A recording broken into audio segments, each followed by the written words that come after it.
Algo empecé a hablar sobre una introducción a la segunda ley en la clase anterior.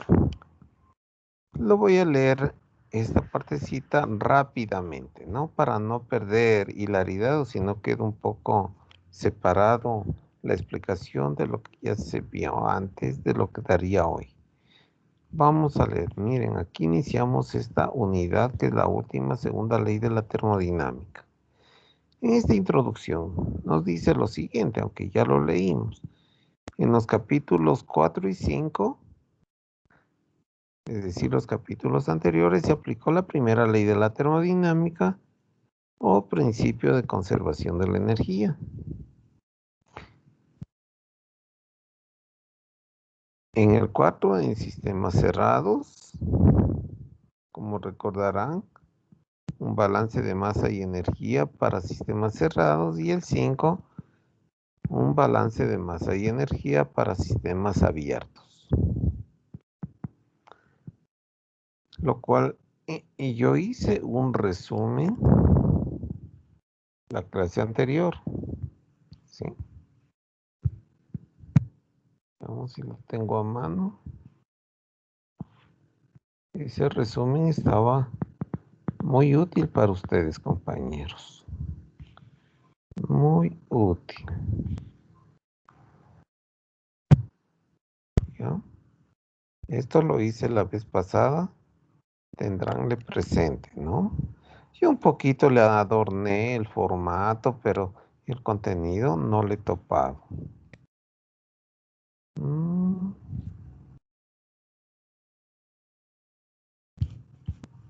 Bueno, en alguna página está.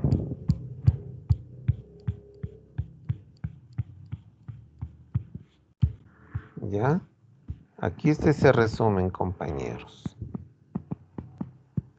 Les entré mejor, le hice más bonito, ustedes también pueden hacer. Y aquí nos resume la primera ley de la termodinámica, que es el capítulo 4 del libro para sistemas cerrados. Un caso más sencillo. Y el capítulo anterior, del cual vamos a hacer una evaluación el día de hoy, es en sistemas abiertos.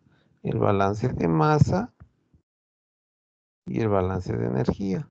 A su vez, el sistema abierto le subdividimos para flujo no estacionario y flujo estacionario.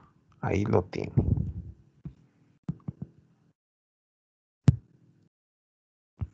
En otras palabras, todo eso nos sirve para decir que se conserva la masa y también se conserva la energía. Como se señaló en varias ocasiones en esos capítulos, la energía es una propiedad conservada. O sea, se conserva la energía y no se sabe de ningún proceso que viole la primera ley de la termodinámica. Por lo tanto, es razonable concluir que para que ocurra un proceso debe satisfacer la primera ley. Sin embargo, se explica aquí, satisfacerla no asegura que en realidad el proceso tenga lugar. Esto es, dicho en otras palabras, mis palabras si quiere, que puede estarse conservando la energía. En un proceso puede conservarse esta energía y también la masa, pero no todos los procesos que cumplan este cumplimiento de conservación de la energía y conservación de la masa ocurren en la naturaleza. Unos sí ocurren, pero otros nunca se observan que ocurran en forma espontánea al menos, ¿no? No ocurren.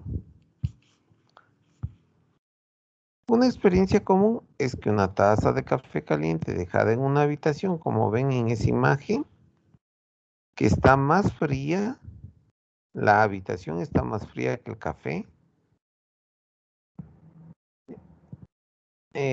termine por enfriarse. Eso es lo que va a ocurrir, ¿no? Todos hemos vivido toda la vida esa realidad.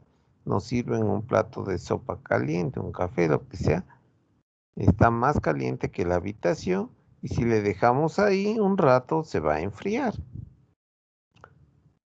La energía se conserva en definitiva, ¿no? Porque lo que, entre comillas, pierde de calor es taza de café, aumenta, en cambio, el ambiente o entorno y la energía total se mantiene constante, o sea, se conserva la energía. Ahora considera el proceso inverso. Café caliente que se vuelve incluso más caliente en una habitación fría. ¿Habremos observado eso? Nunca nadie ha observado tal cosa, nunca.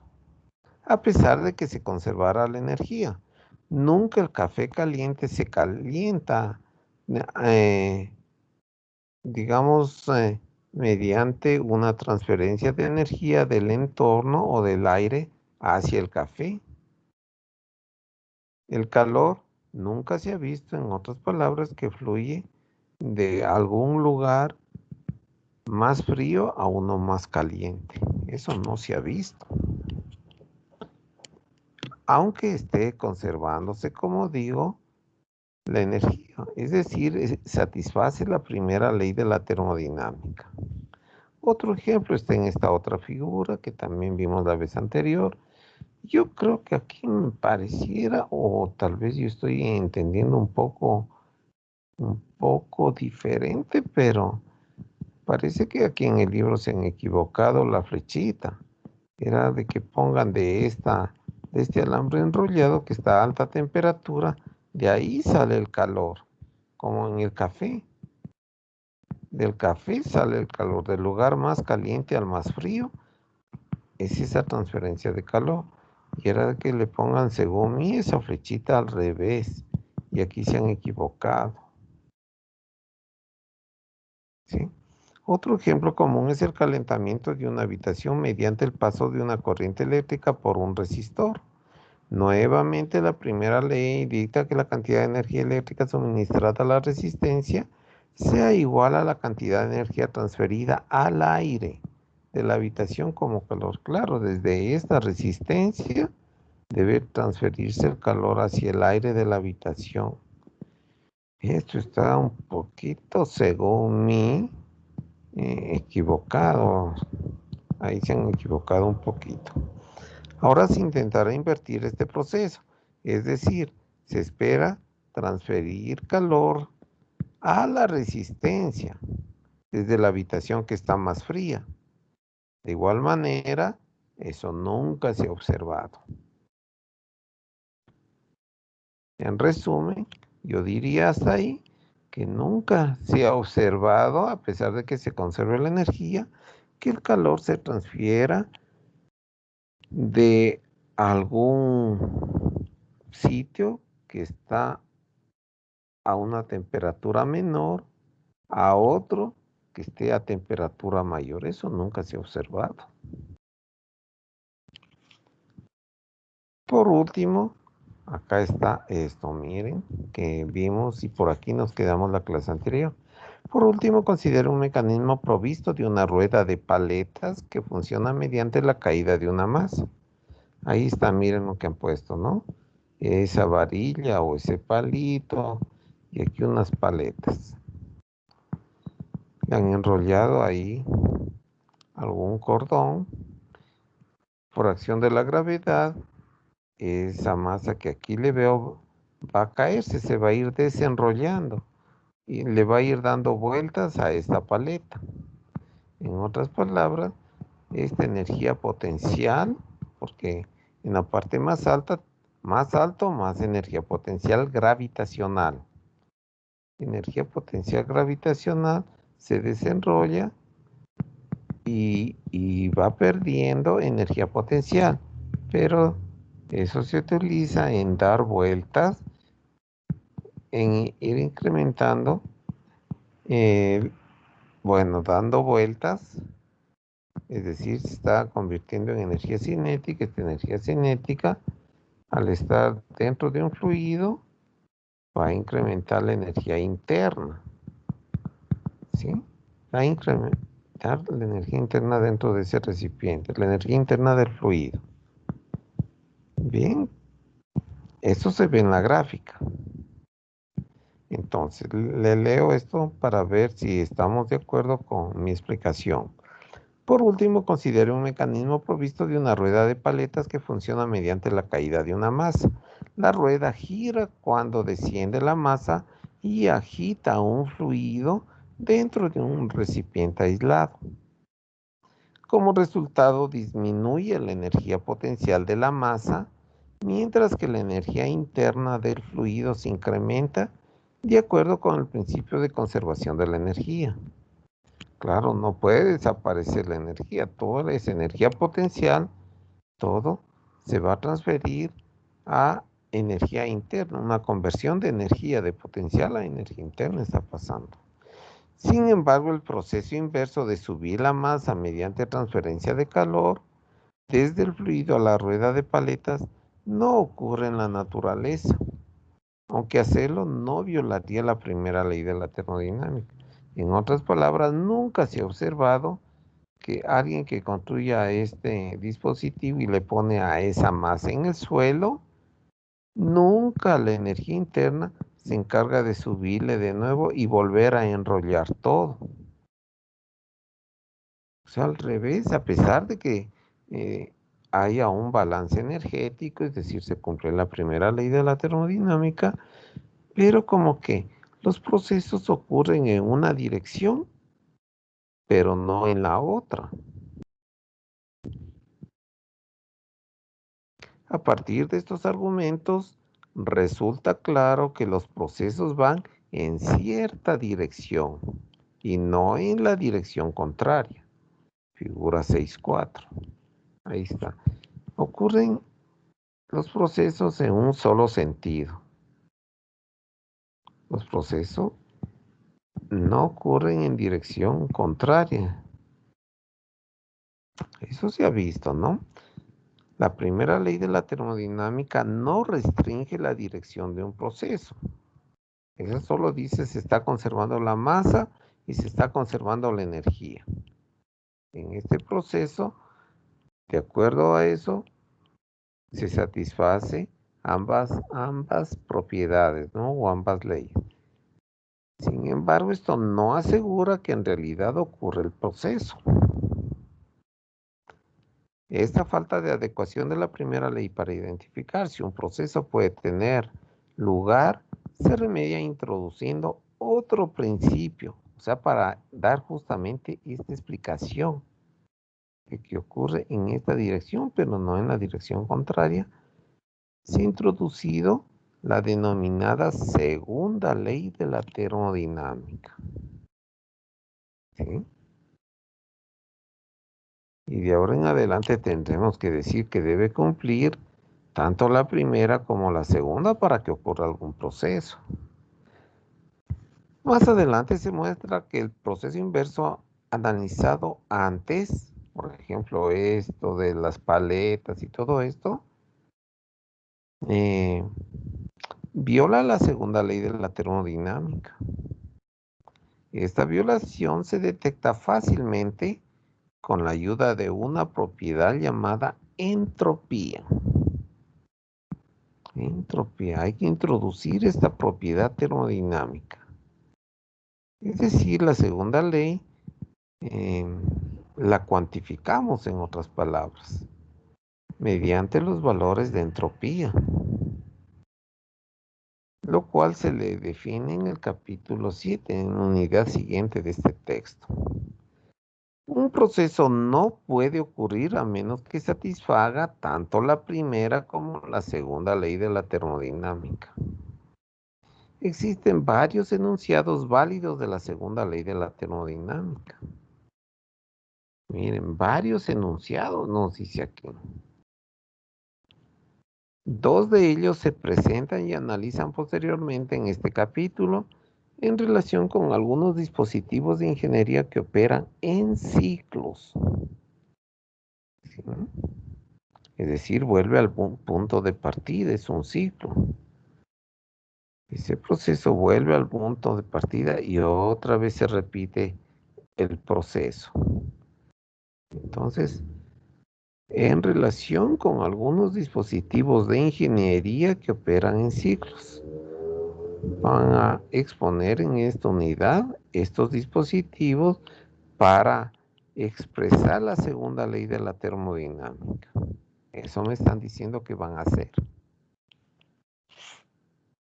Sin embargo, el uso de la segunda ley de la termodinámica no se limita a identificar la dirección de los procesos.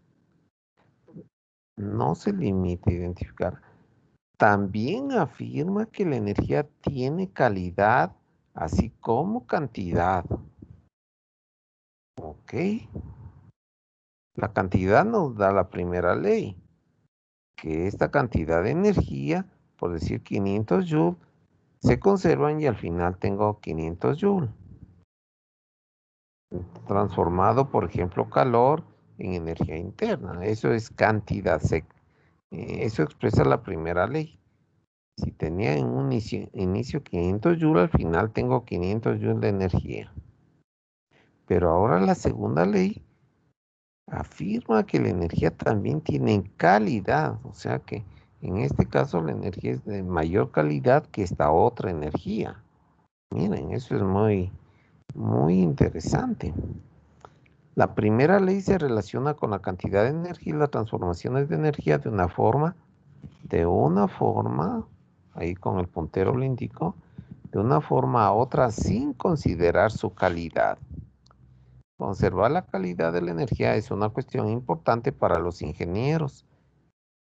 La cantidad, claro, todo lo que hemos estudiado en el capítulo anterior, turbinas, toberas, etcétera, ¿no?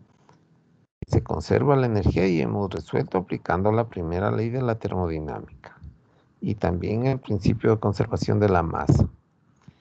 Y la segunda ley, en cambio, provee los medios necesarios para determinarla, así como el grado de degradación que sufre la energía durante el proceso.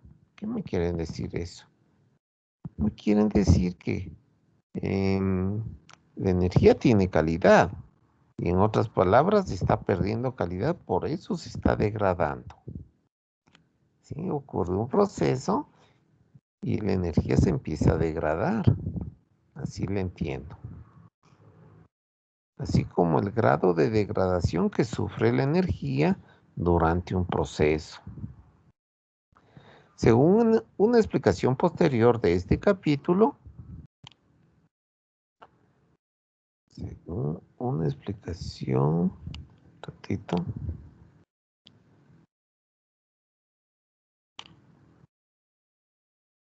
Ok. Según una explicación posterior de este capítulo, mayor cantidad de energía a alta temperatura se puede convertir en trabajo. Eso ya hemos estudiado en el capítulo anterior. ¿Sí? Con una mayor cantidad de energía podemos convertir en trabajo.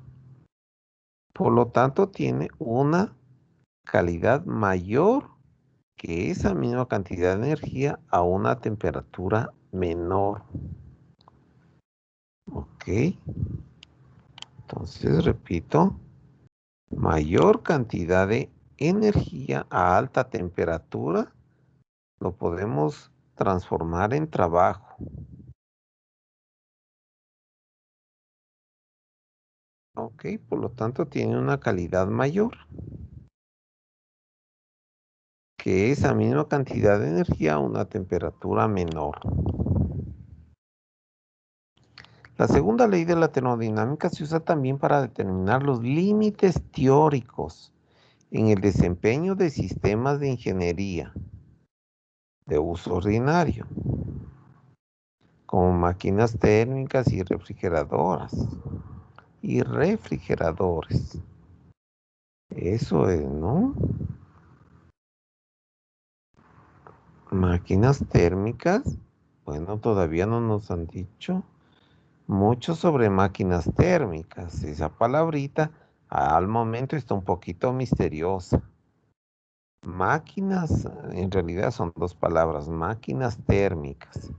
¿Qué son las máquinas térmicas?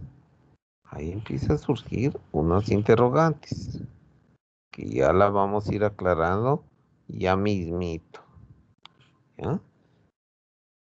y también refrigeradores. A ver, repite esta partecita. La segunda ley de la termodinámica se usa también para determinar los límites teóricos en el desempeño de sistemas de ingeniería de uso ordinario como máquinas térmicas. En otras palabras, me están diciendo con esta cantidad de calor que le suministro, teóricamente, hasta cuánto trabajo puede producir. El límite teórico máximo de trabajo que me puede dar esta máquina es tal valor. Eso me quieren decir ahí, con esas palabras. ¿Sí? Suministrándole tal cantidad de calor, teóricamente, esta máquina llega a generar hasta tal valor de trabajo. No puede dar más trabajo que esto que me va a decir la segunda ley de la termodinámica. También me sirve la segunda ley para predecir el grado de terminación de las reacciones químicas. Grado de terminación. Igualmente ya le tendremos que ver más adelante. La segunda ley está también estrechamente asociada con el concepto de perfección. ¿Ya? Asociada, mire, con el concepto de perfección. Este proceso es perfecto o qué tanto se aleja de la perfección. Sí, en realidad ese proceso perfecto es ideal únicamente, como se verá más adelante.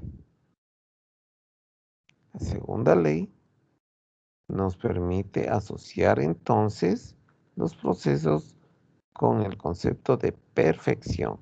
De hecho, la segunda ley define la perfección para los procesos termodinámicos. Se puede usar para cuantificar el nivel de perfección de un proceso, justo lo que estoy diciendo, y señalar la dirección para eliminar eficazmente las imperfecciones. Miren, interesante, ¿no? Y señalar la dirección para eliminar eficazmente las imperfecciones. Si tienen compañeros alguna pregunta, por favor decirla para discutir, volver a revisar, etcétera. Ahora vamos a leer este título. ¿Sí le ven ese título? A ver. Sí, profe. Ok, perfecto. Veamos a alguien que esté por aquí, así al azar. Señorita Jessica, ¿sí me escuchas? Jessica Abigail. Sí, profe, sí le escucho. ¿Qué decía en ese título? Decía que la segunda ley de la termodinámica afirma que la energía tiene calidad así como la cantidad. Se Ya, usa también para determinar límites como la máquina térmica es la refrigeradora. ya, muy bien, Jessica. Pero el título 6.2, el que vamos a hablar recién, ¿te acuerdas que estaba ahí puesto?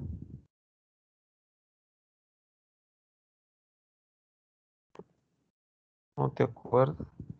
Bueno, esto te estoy preguntando solamente para ver si están atentos. Pero bueno, la primera parte me la dijiste muy bien.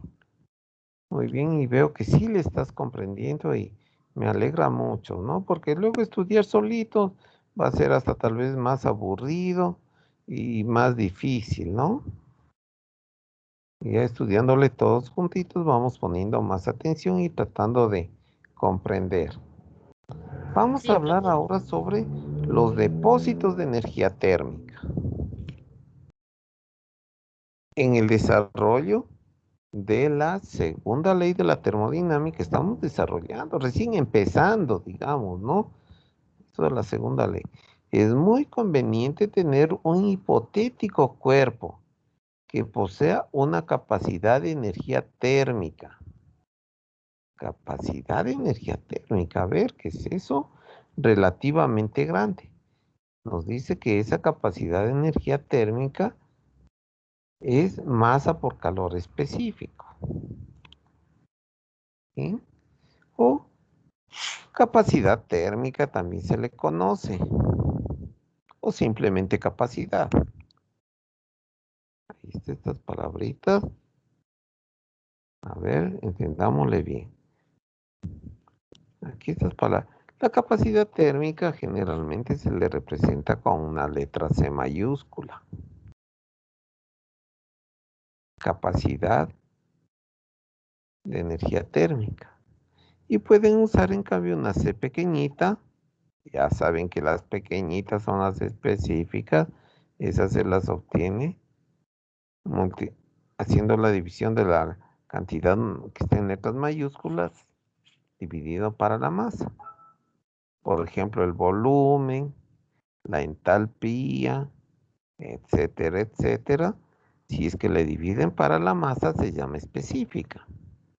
Así que ustedes bien podrían decir que dividiendo la capacidad de energía térmica, esta C mayúscula, dividido para la masa, se obtiene la capacidad de energía térmica específica.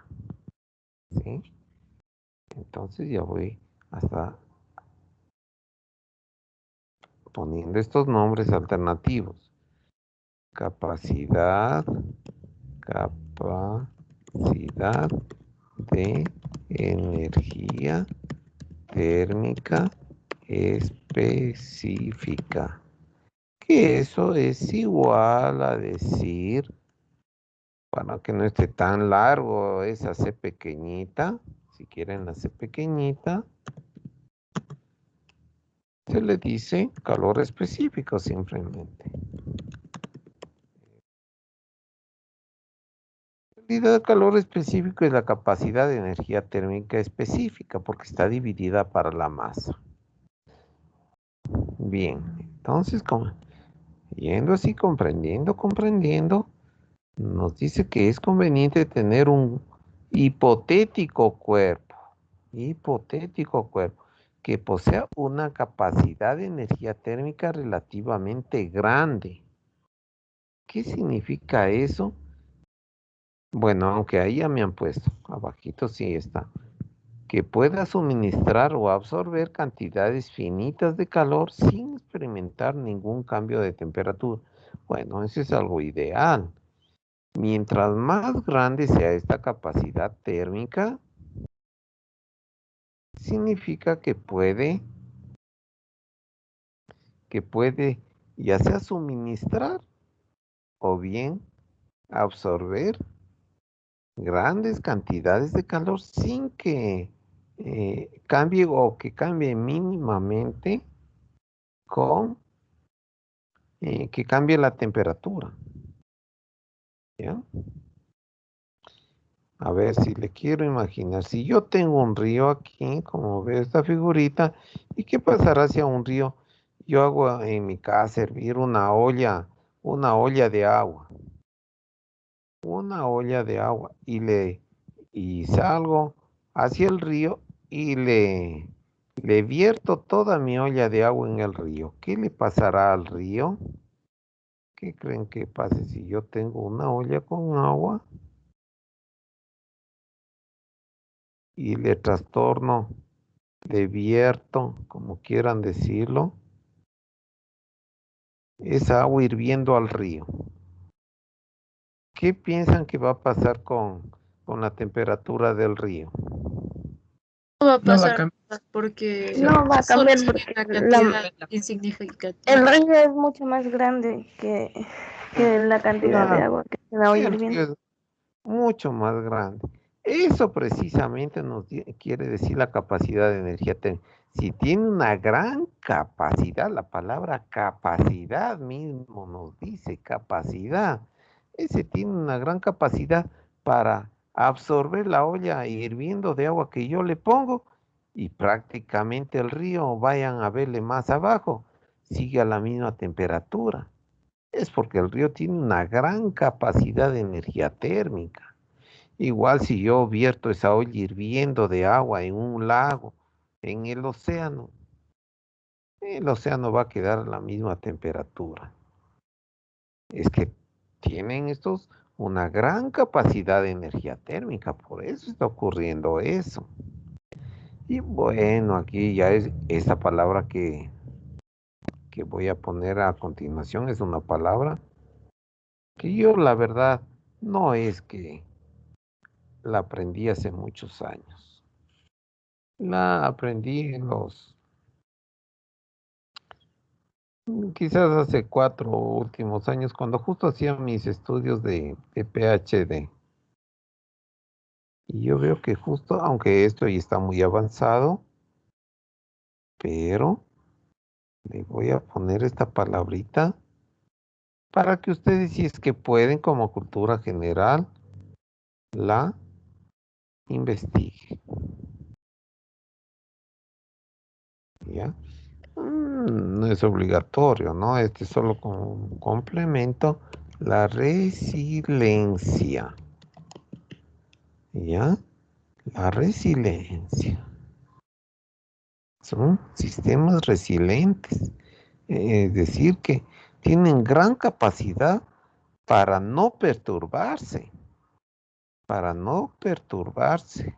Hay unos sistemas que ustedes le intentan hacer una modificación, pero las modificaciones que experimenta el sistema son mínimas. Una gran capacidad de adaptación alta, tienen una alta resiliencia, como al río. Yo le quiero calentar al río poniendo una olla de agua. No, ese río se adapta fácilmente. ¿Qué tendría que hacer para cambiar la temperatura del río? Está muy complicado. Bueno, tiene una gran capacidad de energía térmica. Ok. Tal cuerpo se llama, a estos cuerpos se les conoce aquí en termodinámica como depósito de energía térmica. O sea que el río es un depósito, es un cuerpo ideal, ¿no? Que no le cambia la temperatura, por ejemplo, al océano, al lago. Todos esos son depósitos de energía térmica o solo depósito. Pueden llamarle solo depósito más abreviadamente. En la práctica, los grandes cuerpos de agua, como océanos, lagos y ríos, así como el aire atmosférico, se pueden modelar de manera precisa como depósitos de energía térmica debido a sus grandes capacidades de almacenaje de energía o masas térmicas. ¿Ya? Ok, todos estos tienen una gran capacidad de energía térmica o capacitancia se le conoce de esta C grandota. Ok. La atmósfera, por ejemplo, no se calienta como resultado de las pérdidas de calor ocurridas en invierno desde edificios residenciales. Bueno, aquí, como el libro es una traducción de, de un libro norteamericano, escrito por este norteamericano Sengel, allá tienen las 4 estaciones del año. Y por eso él piensa hablar del invierno. Allá ellos tienen un invierno que temperaturas bajo cero en ciertos lugares. Y entonces, ¿qué va a pasar en el invierno? Desde las habitaciones de donde vive la gente, están a mayores temperaturas, va a haber una transferencia de calor hacia el aire de tantos millones de habitaciones, de personas, se transfiere energía en forma de calor al aire. Sin embargo, que se observa que la temperatura del aire, ahí le han puesto aquí la atmósfera, no se ve afectada o es despreciable ese incremento de la temperatura. Eso nos está diciendo. Del mismo modo, los megajoules de energía de desecho que las plantas de energía arrojan en grandes ríos no causan un cambio significativo en la temperatura del agua. Sí, de hecho, muchas empresas se ubican cerca de vertientes de lagos, de ríos. ¿Y qué pasa?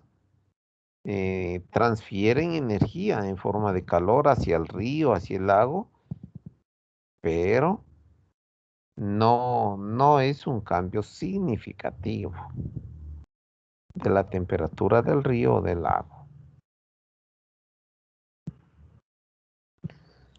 Bueno, el hombre es bastante destructor de la naturaleza. Aquí un comentario mío. Bastante destructor, como que a la naturaleza no le convino que exista el hombre en la tierra, porque el hombre se da maneras de, de que el río se eleve la temperatura, la atmósfera se eleve la temperatura, se da modos en destruir. Y por eso ustedes habrán oído sobre el calentamiento global.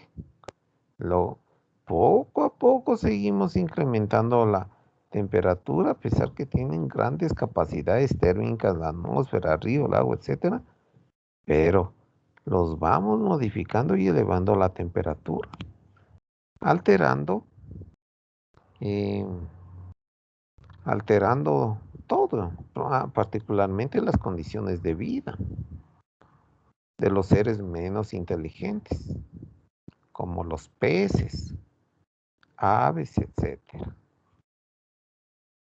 Y si es que el hombre no recapacita, puede volverse irreversible. Y va a ser peor que la pandemia del COVID.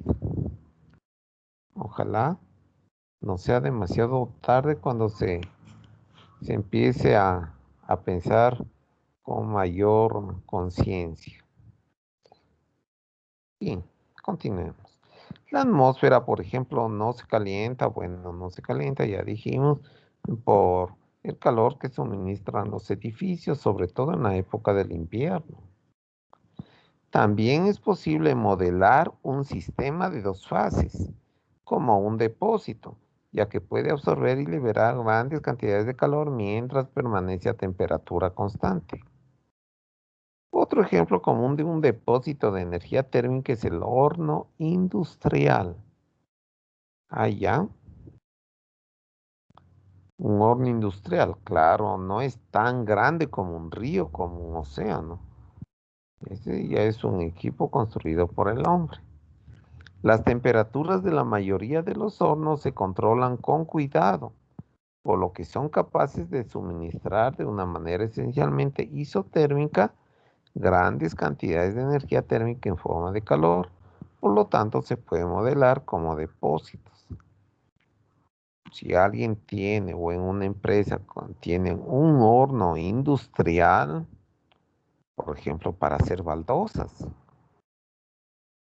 hay empresas en el Ecuador que hacen baldosas y esas empresas, en Riobamba mismo hay una empresa y quizás en las ciudades que ustedes vivan o cerca existan otras.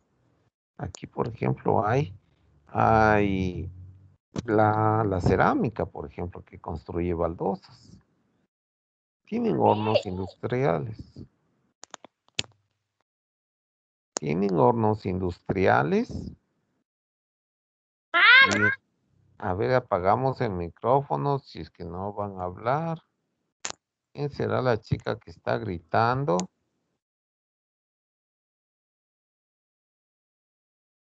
Ya no sé quién era. Aquí la señorita. Sí, sí es Cindy. Bueno, apaguemos el micrófono a menos que queramos hablar. ¿Ya? Y atendamos a la clase en lugar de estar gritando en la casa. Hemos de gritar.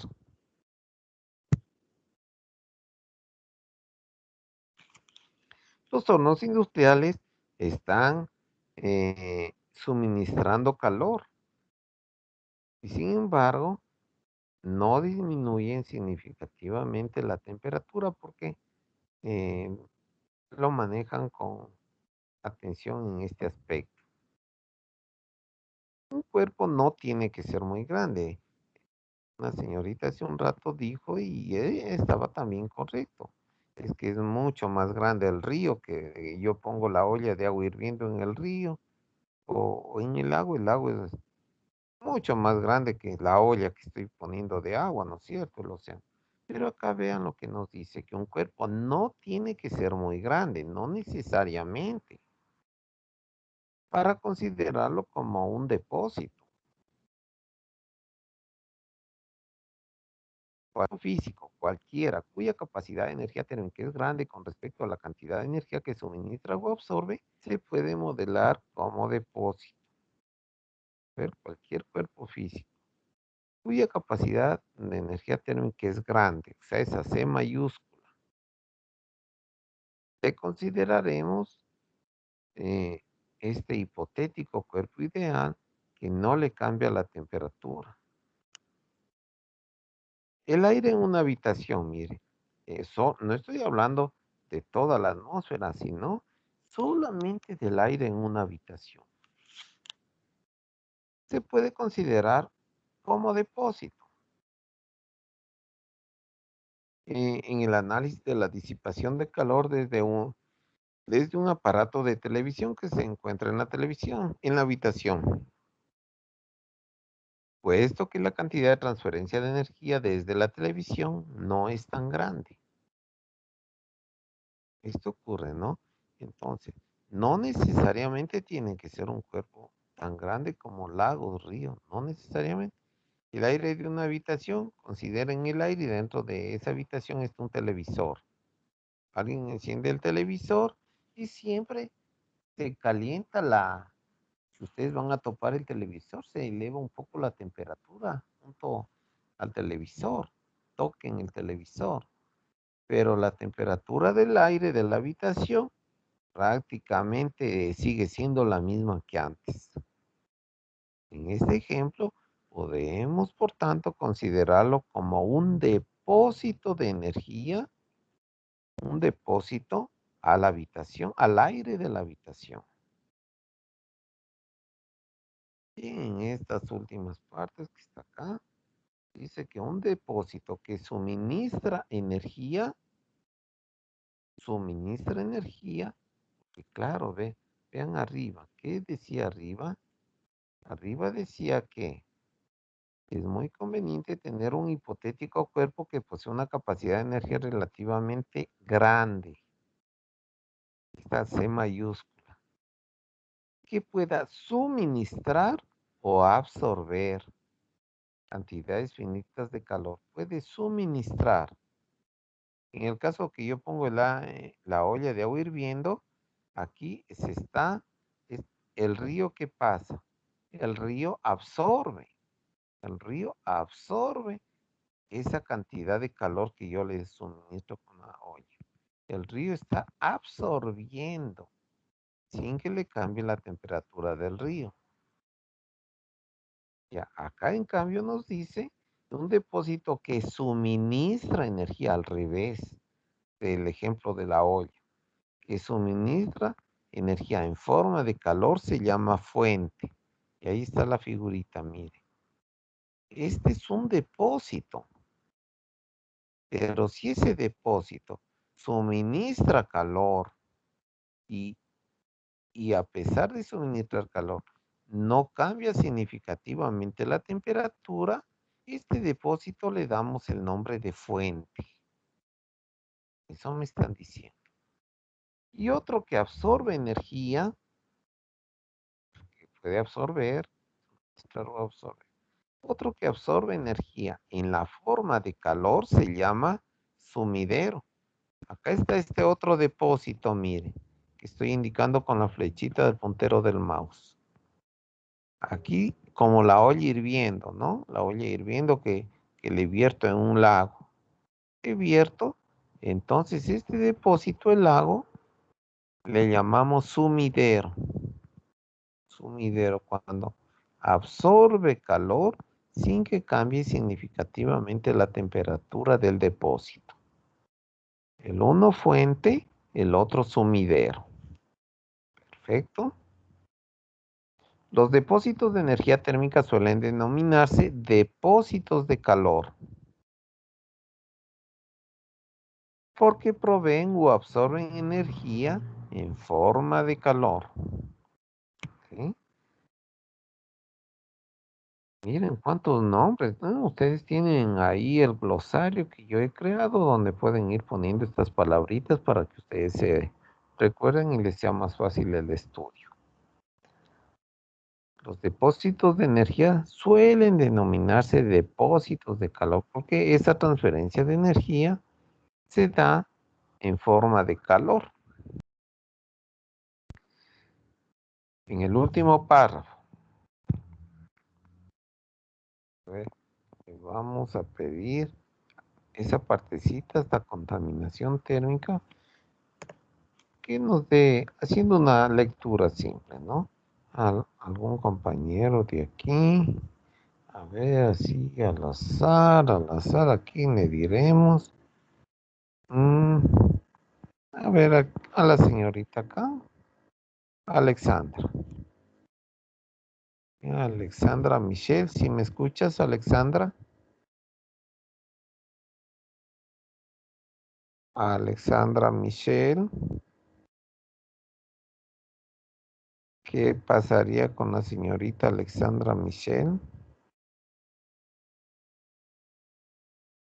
Tal vez se ausentó de la clase. Profe, le escribió un mensaje al chat. Escribió ahí el chat. ¿Pero algo con el micrófono entonces? Bueno, veámosle a un compañero, veámosle por aquí. A ver, a Jean-Pierre Pallasco. Si me escuchas, Jean-Pierre. Jean-Pierre. ¿Qué será con estos compañeritos? ¿Será que no tiene clase? ¿Será que el micrófono se dañó? ¿Algún voluntario que quisiera solo darme leyendo eso? Yo, profe. Ahí ya. A ver, oigámosle a Víctor Niño, ¿ya? Víctor, a ver si me ayudas leyendo lo que dice ese párrafo que le puse una sombra. Ya, profe.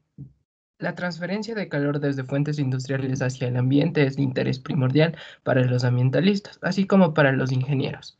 El manejo irresponsable de la energía de desecho puede incrementar de manera importante la temperatura del ambiente en algunas proporciones, lo cual se llama causa llamada contaminación térmica. Ya, muchas gracias. Muchas gracias. Justamente eso les decía, ¿no? Que el hombre se da maneras de algunos depósitos, sumideros en particular, de elevarle la temperatura por contaminación térmica. No solamente a los ríos, bueno, ustedes son ingenieros ambientalistas. Y entonces, no solamente un río por ejemplo, se contamina con desechos que se vierten al río. Y esta es una enorme preocupación para Latinoamérica. Latinoamérica, lamentablemente, todos los desechos van y lanzan nomás al río.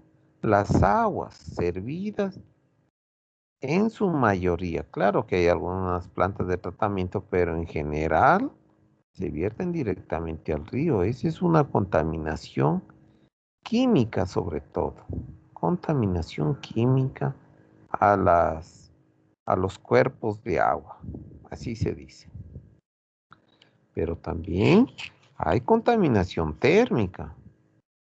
Algunas, en forma irresponsable, algunas empresas, por ejemplo, si tiene con peces algún lago o algo así, por contaminación térmica pueden estar reduciendo la vida en ese cuerpo de agua. Así que también no solamente hay contaminación química, sino contaminación térmica. Si se maneja de manera irresponsable y esto les preocupa, a los ingenieros ambientales principalmente y a los ambientalistas, ecologistas, etc.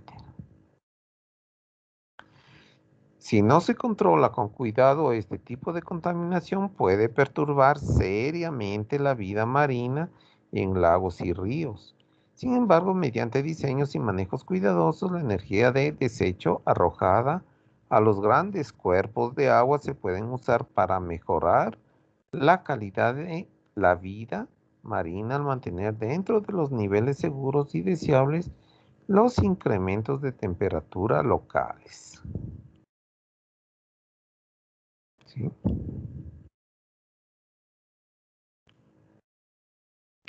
Ahora vamos a ver máquinas térmicas. A ver, pondrán atención para...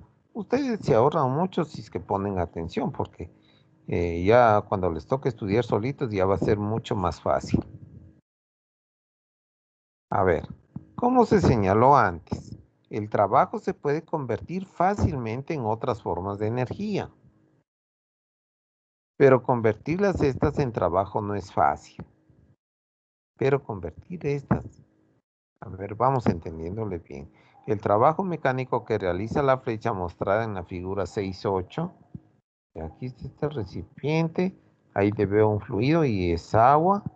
Aquí se realiza trabajo, le están dando vueltas a este eje. Y aquí abajo está una hélice, que le llaman flecha. Ya entonces, ¿qué ocurre aquí? Si le dan vueltas, o sea, se está entregando energía mediante trabajo, se va a incrementar la energía térmica y si es que no es un aislante, se puede transferir calor desde el agua hacia el exterior, hacia el entorno. Claro, eso va a pasar. En otras palabras, el trabajo se está transformando en calor. Eso veo en la figura. En esta primera figura de la izquierda, si le ven, le dan vueltas, incrementa la energía interna y bueno, si estas paredes no son aislantes, se pierde calor, sale el calor. Entonces entró trabajo y salió calor. Eso pasa en esa figura, ¿ok? Dice, por ejemplo, el trabajo mecánico que realiza la flecha, justo ese eje con esa hélice, mostrada en la figura 6.8, por ejemplo, se convierte primero en la energía interna del agua. Exacto, así es. Energía que puede entonces salir del agua como calor. Puede salir si es que esta pared no es aislante. Se sabe por experiencia que cualquier intento por revertir este proceso fallará. Es decir, transferir calor al agua no causa que la flecha gire. Ah, ya. Al revés, vean compañeros en esta figura de la derecha. Al revés, ya las cosas el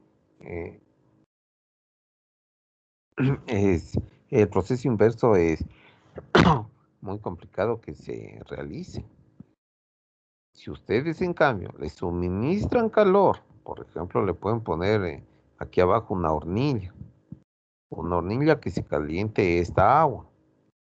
¿Creen que esta hélice va a dar vueltas haciendo hervir esta agua?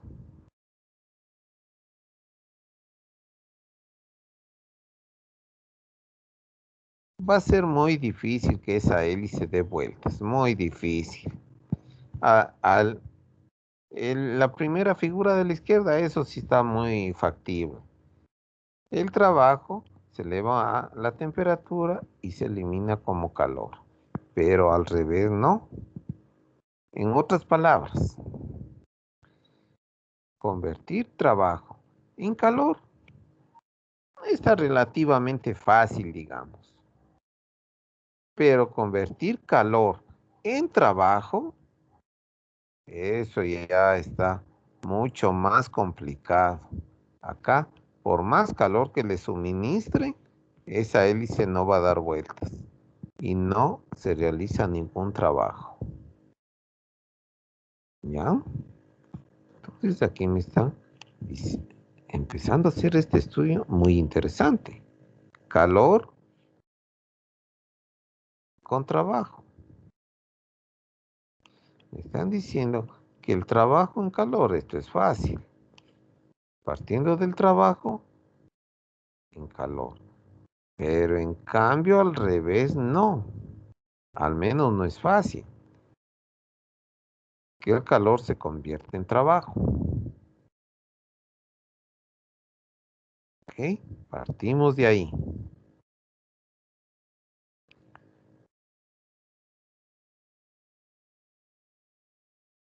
Se sabe por experiencia que cualquier intento por revertir este proceso fallará, es decir, transferir calor al agua no causa que la flecha gire. De esta y otras observaciones se concluye que el trabajo se puede convertir en calor, ya dijimos, de manera directa y por completo.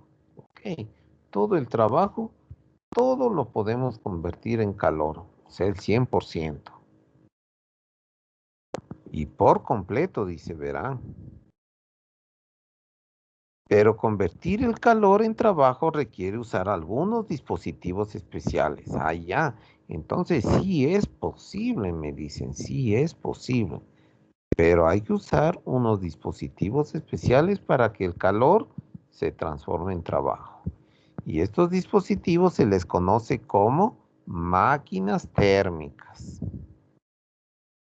Entonces, hasta ahí de esa lecturita, si me dicen qué es una máquina térmica, yo diría, basado solo en la lectura de este párrafo, que es un dispositivo que me permite transformar el calor en trabajo. Eso es una máquina térmica. Las máquinas térmicas difieren bastante entre sí, pero es posible caracterizarlas a todas de la siguiente manera. Ok, hay muchos tipos de máquinas térmicas, pero en resumen, tienen estos aspectos o características comunes. Uno, reciben calor de una fuente a temperatura alta. Aquí está una figura 6.9. Fíjense, la figura me ayuda a entender mejor. Figura 6.9, que está a la izquierda.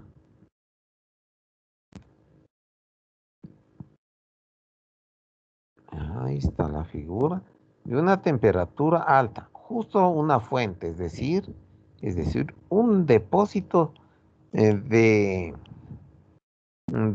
energía térmica, ¿no? Un depósito. ¿Cuál es la máquina térmica?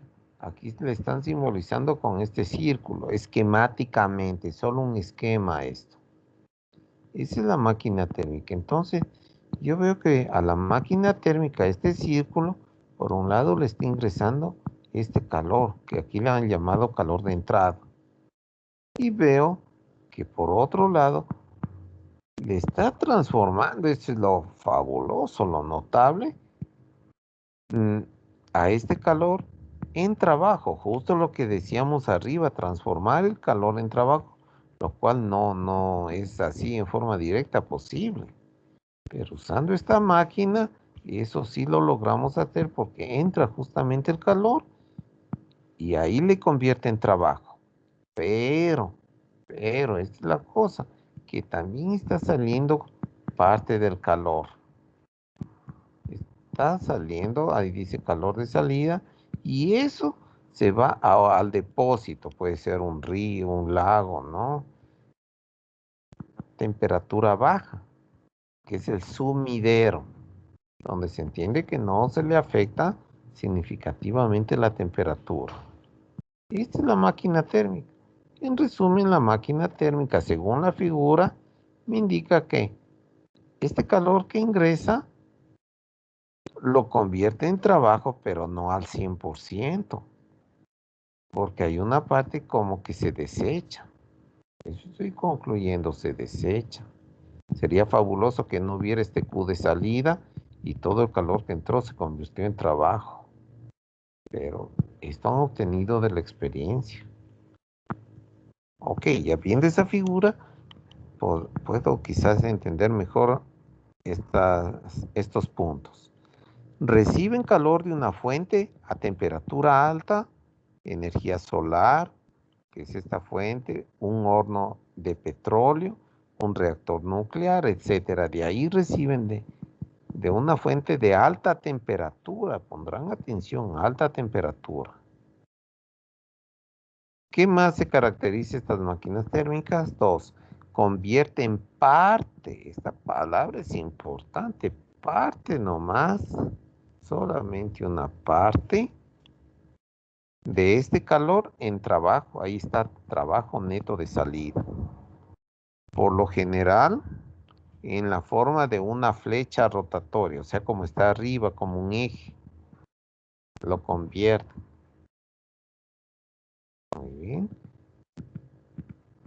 Se convierte parte de este calor en trabajo de salida.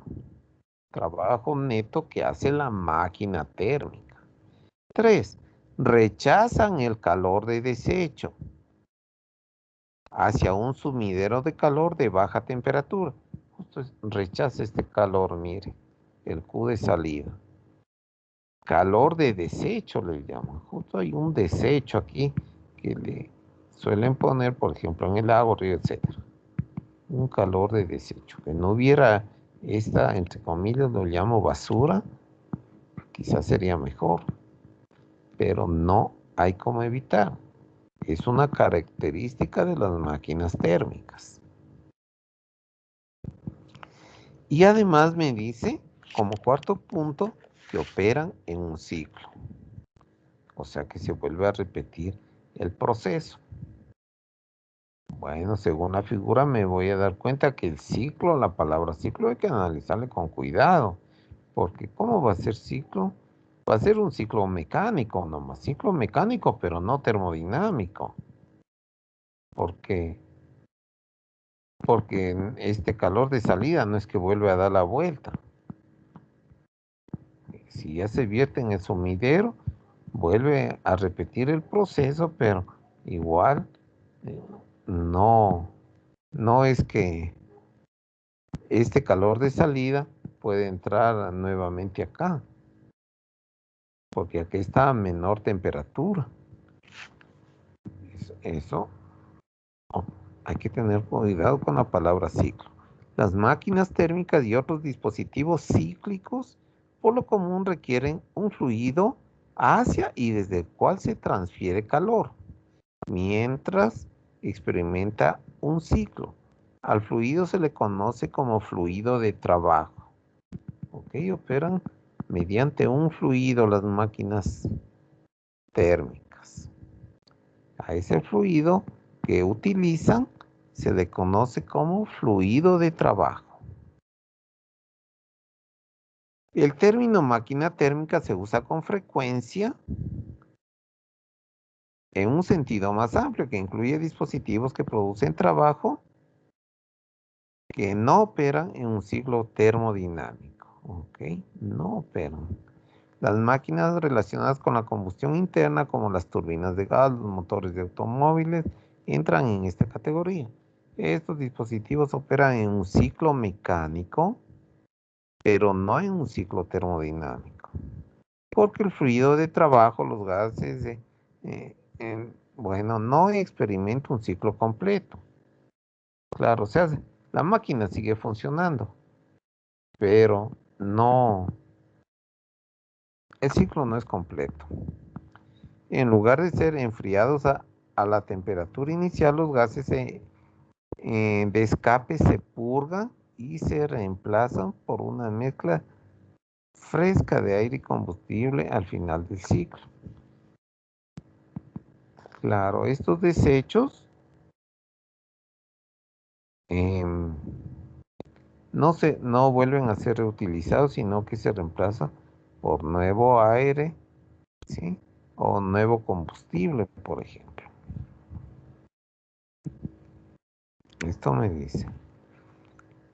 El dispositivo productor de trabajo que mejor se ajusta a la definición de una máquina térmica es la central eléctrica de vapor.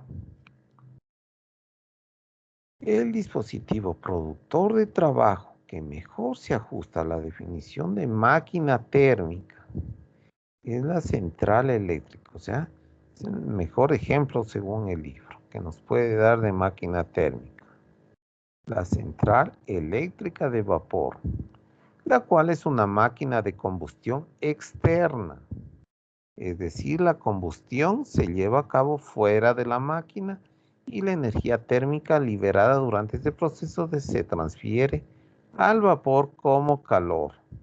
A ver, y la energía térmica liberada durante este proceso, la energía térmica, o sea, este Q de salida.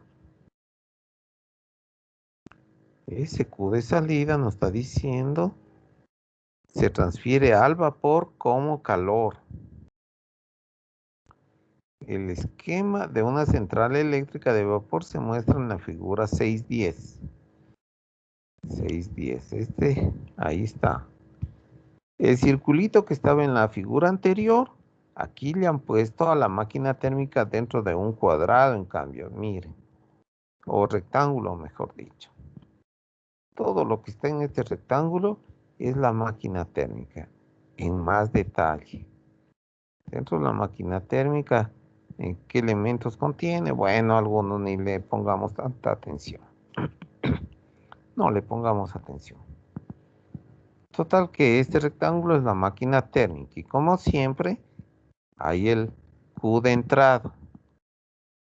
Hay que suministrarle calor de una fuente de energía, por ejemplo un horno. Se le suministra a la máquina el calor de entrada. También hay que realizar un trabajo. Tiene que suministrar, por ejemplo, energía eléctrica. Con eso encienden esta bomba. Tienen que suministrar, por ejemplo, trabajo eléctrico. Y ya funciona la bomba. Y empieza a moverse, bueno, el fluido de trabajo y al final obtiene un trabajo de salida. Y también, por supuesto, el Q de salida, que es el calor de desecho. ¿A dónde se va eso? Acá dicen a un sumidero de energía. Por ejemplo, la atmósfera. Allá le vierten con esta máquina todo este rectángulo. El calor, el desecho de calor lo vierten a la atmósfera. ¿Ya? ¿Qué consiguen con esto? Que esta máquina térmica, como todas las máquinas térmicas, el calor que ingresa, parte de ello lo transforma a trabajo. Esa es la tareita, la función de las máquinas térmicas. Bien, este es un diagrama bastante simplificado y el análisis de la central eléctrica de vapor real se da en capítulos posteriores. Ya no estudiaremos eso. Ya el tiempo ya ni está dentro del sílabo, ¿no? O sea, estoy cumpliendo el sílabo que me dijeron que cumplo. Ya no es parte del sílabo. Pero en el libro lo tratan a las máquinas térmicas, a esta máquina térmica en particular, la central eléctrica de vapor, en otros capítulos. Las distintas cantidades mostradas en esta figura son el Q de entrada, el Q de salida, el W de salida y el W de entrada, como habíamos dicho antes. El Q de entrada es la cantidad de calor suministrada al vapor en una caldera desde una fuente de temperatura alta, bla, bla. Bueno, todo eso como que ya le veo evidente. Q entrada es lo que entra, Q salida el calor que sale o el calor de desecho. El W salida es el objetivo, obtener el trabajo que genera esta máquina térmica. Y el W de entrada, la cantidad de trabajo que hay que suministrar para que funcione esta máquina térmica. Observe que las direcciones de las interacciones de calor Y trabajo se indica mediante los subíndices entrada y salida. ¿Qué están poniendo estos índices? Ya, yo usando mi notación, yo entonces le llamaría al Q de entrada, le puedo llamar QE. Al Q de salida le voy a usar la QS si es que necesito. Al W de salida, WS de salida. Al W de entrada, para no escribir a cada rato todita esa palabra, una E. ¿Ya? Para denotar la E de entrada y la S salida. Por lo tanto, las 4 cantidades descritas son positivas siempre. Ok, entonces siempre le está tomando como la magnitud Q entrada, todas estas como positivas. Está tomando.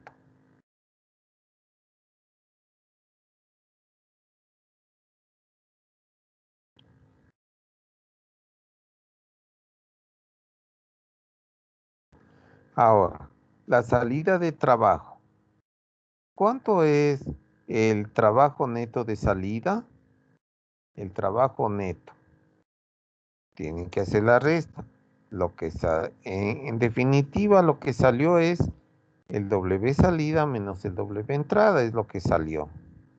Ese es el trabajo neto de salida. Es evidente, ¿no es cierto?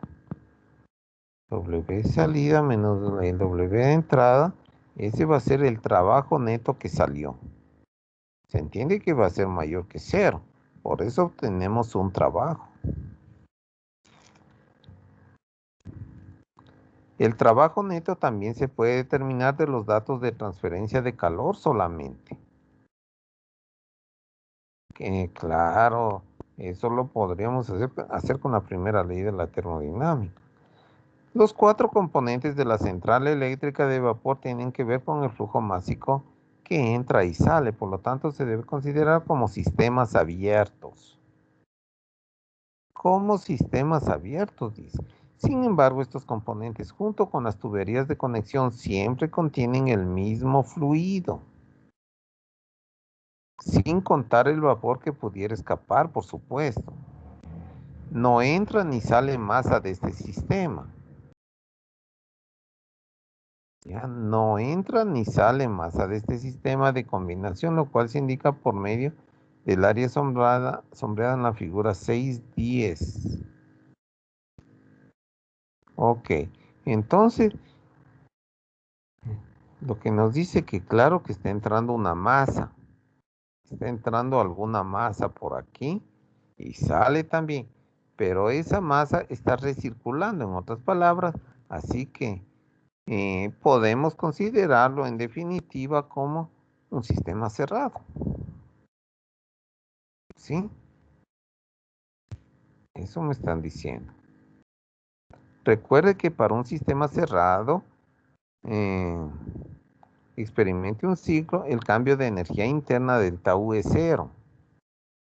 Y en consecuencia, la salida de trabajo neto del sistema también es igual a la transferencia neta de calor hacia el sistema. ¿Qué han hecho aquí? Lo que han hecho es aplicar la primera ley de la termodinámica. La primera ley de la termodinámica en un sistema cerrado. A ver, le apliquemos. Apliquemos. Vamos a aplicar. Por acá a la derecha, en la parte de arriba, voy a escribir Q menos W igual a delta U en un sistema cerrado. En un sistema cerrado.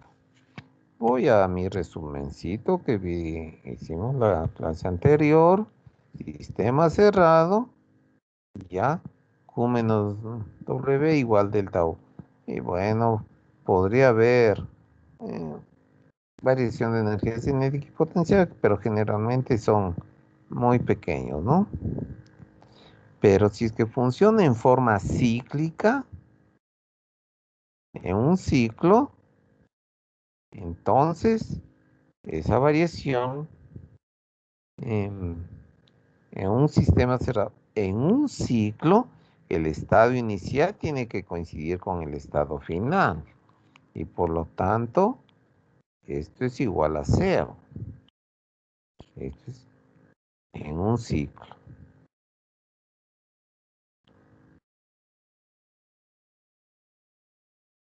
¿Ya? ¿Y con qué me quedo? U menos W igual 0. ¿Pero qué se refiere Q? ¿Y qué es W? Ya saben que Q es calor y W trabajo. ¿Pero qué calor y qué trabajo? Voy a mi resumen de la clase. Aquí dice, Q se refiere al calor neto que entra. Vean que yo le puse con letras mayúsculas. Q se refiere al Q que entra y W al trabajo neto que sale. ¿Sí? A ver, compañeritas, ¿quién anda ahí riéndose con la familia? No sé si era Jessica Plasencia, no estoy seguro. No, profe, está mi micrófono apagado. Ah, disculpa Jessica, no eras tú. Ya tengan cuidado. Y más que tener cuidado, poner atención a la clase. ¿Sí? A veces hay personas que apagan el micrófono y ahí sí se van a hacer de las suyas mientras el profesor se queda hablando. Y han de pensar que le están engañando al profesor.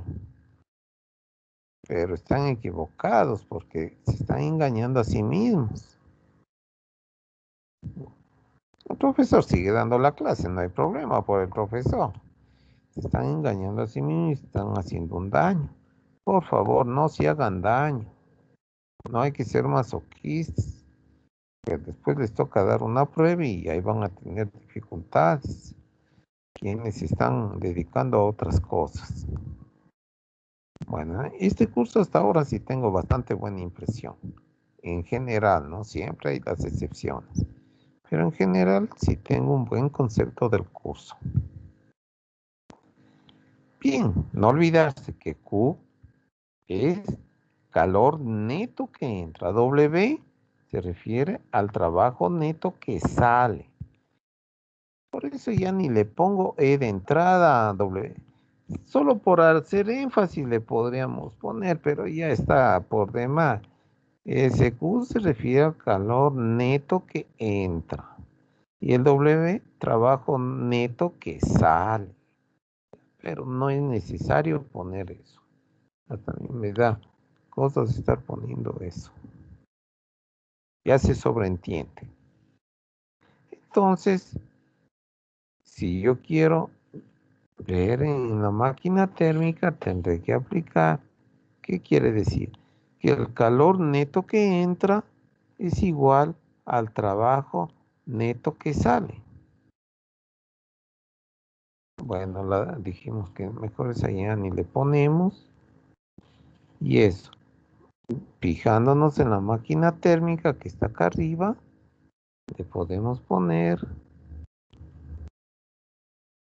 es igual al W de la salida, el de la derecha, salida, menos el W de la entrada. Ese es el trabajo neto de salida. ¿Sí? El trabajo neto de salida. La palabra neto tal vez sería bueno incorporarla en mi resumen, en el resumen que todos le tenemos, a que nos quede aún mejor. Mejor de lo mejor. Q se refiere al calor. Ah, no, sí he puesto la palabra neto. Pensé que no le había puesto. Al calor neto, o sea, resultante quiere decir la palabra neto. Al calor resultante que entra y W, el trabajo neto o resultante que sale. Perfecto. Ese resumen está buenísimo. No le perderán. Entonces, este W en la primera ley de la termodinámica se refiere al trabajo neto que sale, es decir, el trabajo resultante de que sale. Ese se obtiene haciendo la resta, el trabajo de salida menos el trabajo de entrada. De ahí provino, de pronto, si a mí me resultaba difícil entender esta relación de acá abajo, ¿de dónde salió? No salió de nada extraordinario, sino de la primera ley de la termodinámica. El calor, ¿sí? De ahí salió todo. Hasta ni le han puesto en el libro. Ya, ahí le han puesto un poquito diferente. Le pueden entonces escribir así de entrada. O también si quieren le pueden poner, como le han puesto en el libro, el trabajo neto de salida. El trabajo neto de salida viendo esta relación que le voy a poner en amarillo. A esa también le podríamos escribir trabajo neto de salida. A ver, el trabajo neto, escribamos la palabra neto por esta, o si quieren solo la W, ¿ya? A ver, un ratito.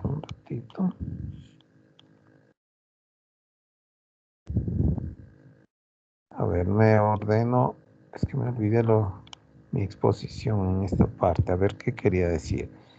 Q igual W. Q se refiere al calor neto que ingresa. W al trabajo neto que sale. De modo que el trabajo neto que sale le pueden escribir también como es igual a Q. Y Q es igual al Q que entra simplemente con la E. Q que entra menos el Q que sale. Ya cualquiera de las dos da lo mismo. En el libro solo le han escrito la última, pero pudieron haberle escrito la anterior también. Todo eso proviene de la primera ley.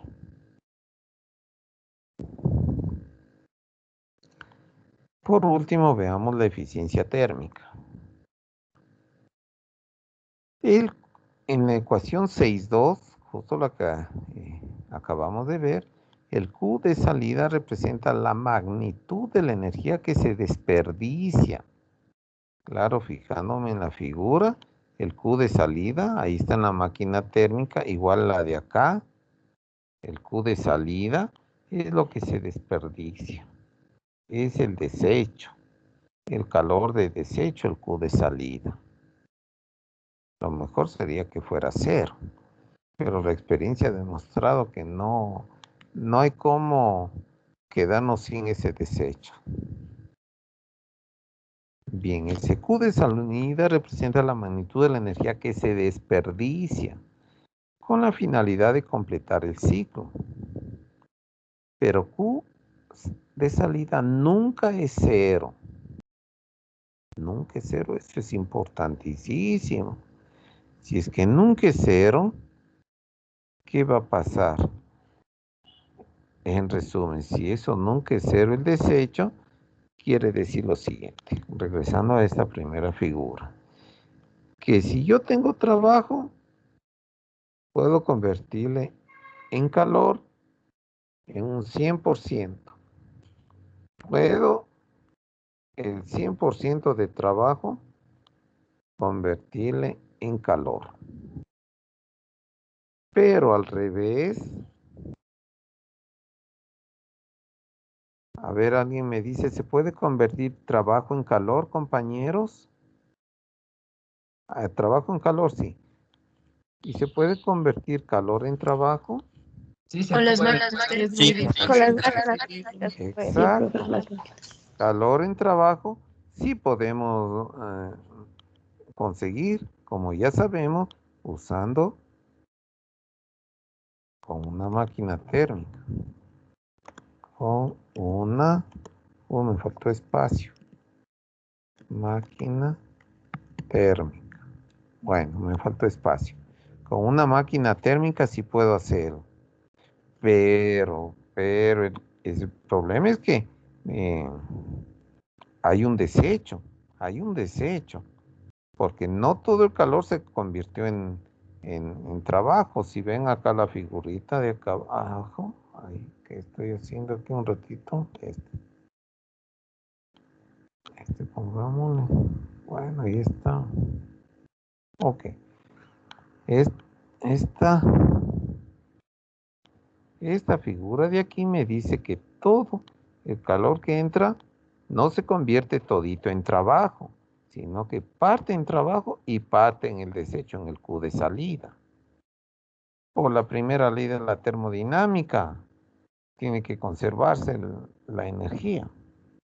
Si yo tengo 100 joules de calor que entra, 100 joules, por decir 100 joules por un número cualquiera, 100 joules, y si se conserva la energía, como siempre sabemos que se conserva, por ejemplo, podrían ir 80 joules, trabajo que sale, y 20 de Q de salida. ¿Sí? En resumen, entran 100 de calor y 80 se van acá. No puedo convertirle al 100%, por lo que hay ese desecho. Entonces ya voy concluyendo que aquí el porcentaje, no sé, el porcentaje que obtenga, es menor al 100%, es menor, porque hay ese desecho. En resumen, no todo el calor que ingresa puedo convertirle en trabajo. No todo. Al revés, sí puedo convertirle todo el trabajo en calor, pero aquí no se puede. Y eso que estoy usando una máquina térmica. ¿Ya? No se le puede convertir en todo. Así que el Q de salida nunca es cero. De esta manera, la salida neta de trabajo de una máquina térmica es siempre menor que lo que les acabo de decir. Siempre va a ser menor que el 100%. No todo el calor le logran transformar en trabajo. Es decir, solo parte del calor transferido a la máquina térmica se convierte en trabajo.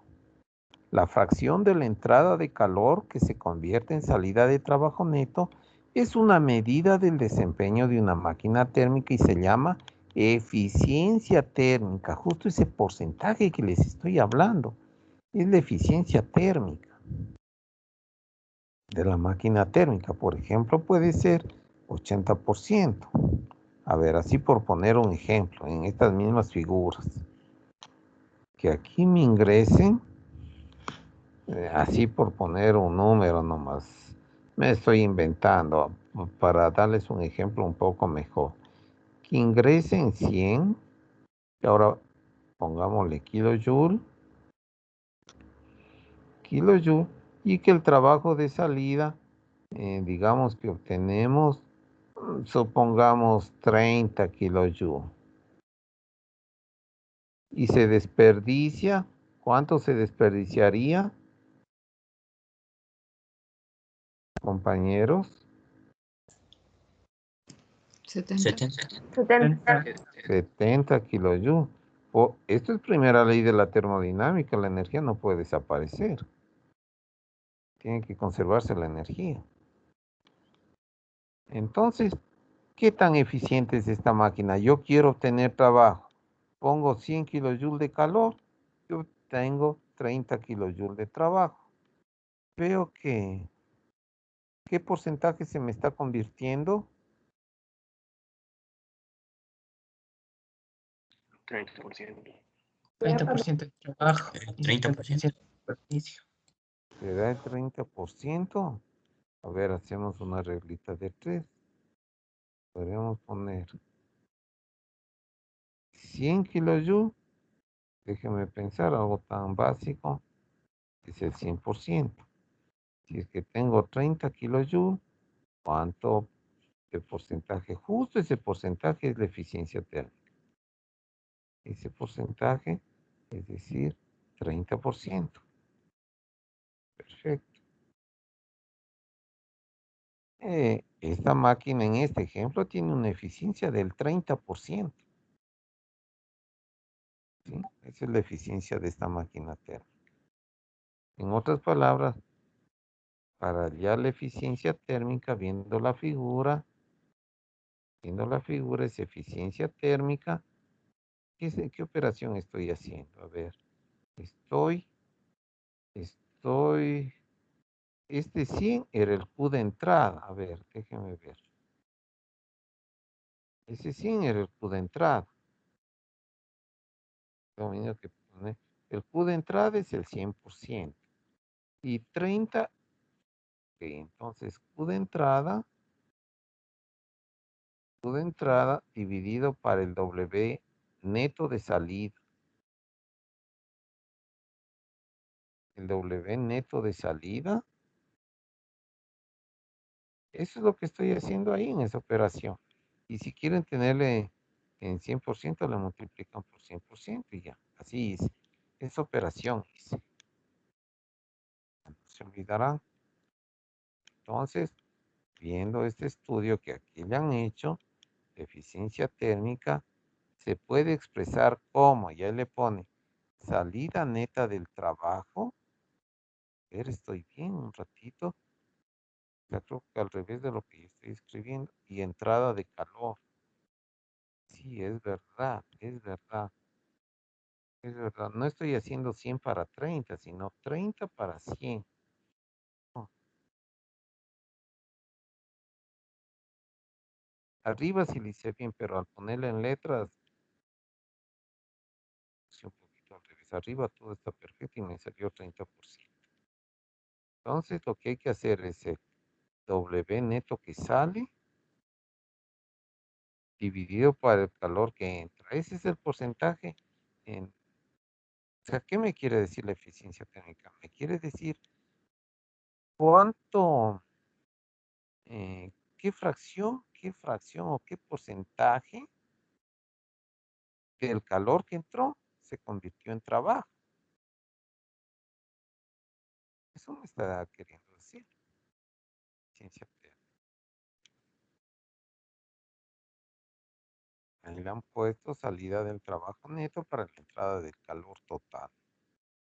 Entrada de calor total.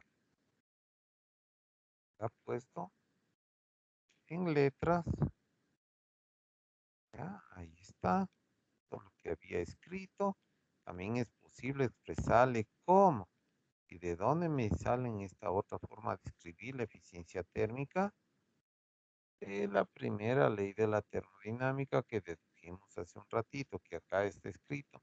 W neto de salida es igual al Q de entrada menos Q de salida. Eso proviene de la primera ley de la termodinámica.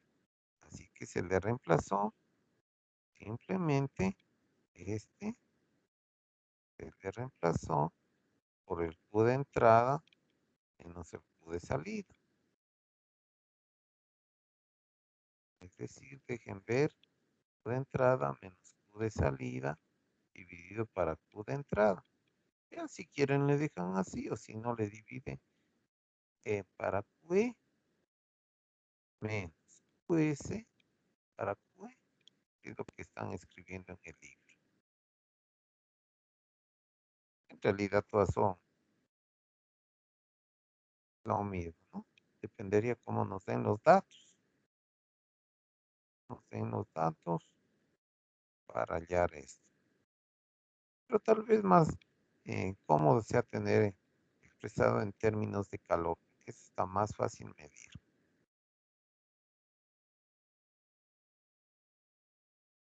Son equivalentes esas expresiones. Bien, generalmente al depósito de alta temperatura se le pone una temperatura TH. La temperatura H bueno, está escrito en inglés. Alta temperatura, el QH, que proviene de alta temperatura. QH y L le han puesto en este libro L. ¿Sí? Pues, También le podrían, bueno, son notaciones diferentes de otros autores, saben llamarle al QH, calor suministrado, equivalentemente. Ustedes quieran decir. Y acá, eh,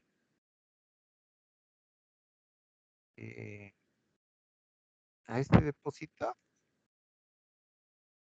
depositan ese sumidero. Pero para no complicar la vida, voy a tratar de usar estas mismas letras que usa aquí el libro.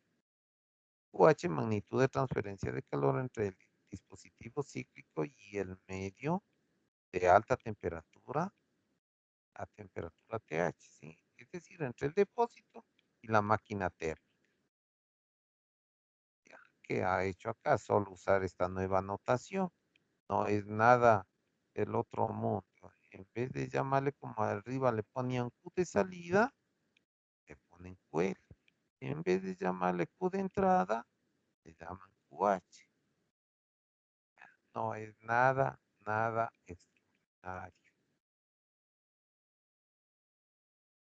Eso es lo que tenía en esencia para hablarles el día de hoy. Bueno, en la práctica, y vean, ahí han puesto un ejemplo que yo no he visto. Tomé y se parece a mi ejemplo. Han puesto 100 megajoules, trabajo neto 55 y acá 45 el QL. Como debe cumplir la primera ley de la termodinámica, la energía no puede desaparecer. Entró 100 y deben salir 100. 25 sí da 100. Esa es la primera ley de la termodinámica, conservación de la energía.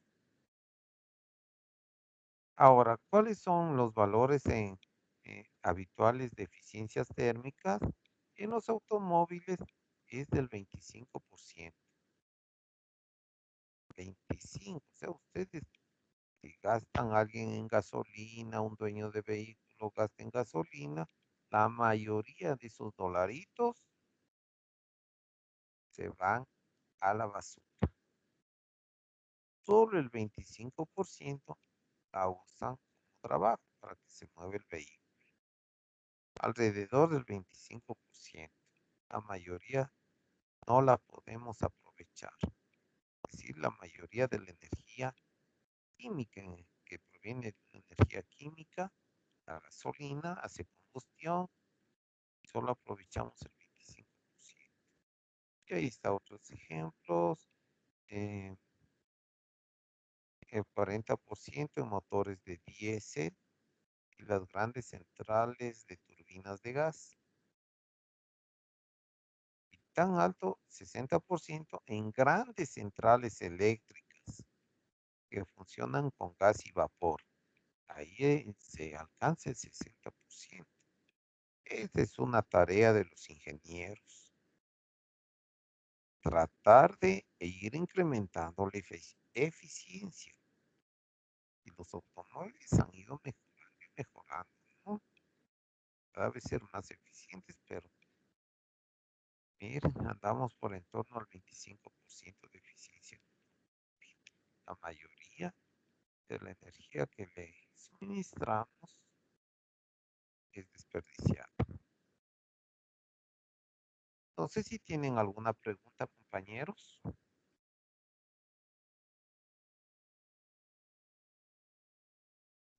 ¿No? Por el día de hoy vamos a quedar ahí. Tienen que hacer la última actividad, es la aplicación de contenidos.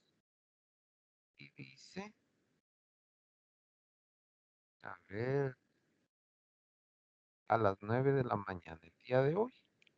Faltan como 8 minutos.